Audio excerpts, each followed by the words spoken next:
আমাদেরকে বলতে বলতেছে আর কি যে আমরা ইলেকশনের পরে থাকতে পারবো তো জায়গায়। শুনেন, আপনি খালি এটা বলবেন, এটা সবার উদ্দেশ্যেই বলা। যারা এখন এই কথা বলতেছে যে আপনারা ভোটের পরে থাকতে পারবেন তো, আমাক ভোটটা নি দিলে ভোটের পরে তোমাকে দেখে লিমো, নির্বাচনের পর তোমরা ক্যাঙ্কে কুণ্ঠে রহেন ওটা দেখে লিমো, এইলা কথা যায় কয়ে। তোমাক খালি একটা কথা কহেন, এঙ্কে ইয়ার আগত কথা কইছিল আওয়ামী লীগের কিছু নেতা, উমরা এখন কেউ এলাকা তো নাই, দেশও তো নাই, পালার দিছে। আর জেলা ভালোকে কথা কইছিল উমরা আছে।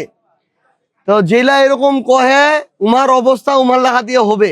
এই জন্য ইহুদি ভাবে চিন্তে কথা কইবা হবে। যার যত বেশি লাফালাফি করবে ওর তত তাড়াতাড়ি পতন হবে। আমরা রাজনীতি করবো হচ্ছি মানুষের টানে কাজ করবো সৎভাবে, ন্যায়ভাবে, ন্যায়ের উপর ইনসাফের জন্য। এতে যদি সামনে পাহাড়ও আসে, পাহাড় ক্যাঙ্গে ডিঙা যাবা লাগে আমরা দেখে লিব ইনশাআল্লাহ। শেখ হাসিনার মতো লোকক হিসাবত নি ধরে এনে লড়াই চালাই গেছি, তো এরকম মিরগড়ত আর পঞ্চগড়ত 2-4টা পাতনা যদি লাফায় কোনো লাভ নাই। ইনশাআল্লাহ লাফালাফি বন্ধ হয়ে যাবে। আমরা ভালোর খুবই ভালো, খারাপের শুধু আমরা উমার লেখা দিয়ে লড়াই চালাই দিব, কোনো সমস্যা নেই।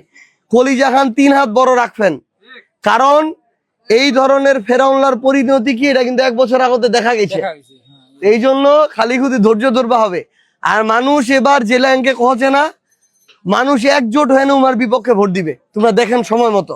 আমরা তো কহছি যে ইনশাল্লাহ এবার জিতবো, দেখবেন মানুষ মানে দিল উজাড় করে 70-80 ভাগ ভোট দিয়ে দিবে, এরকম হবে।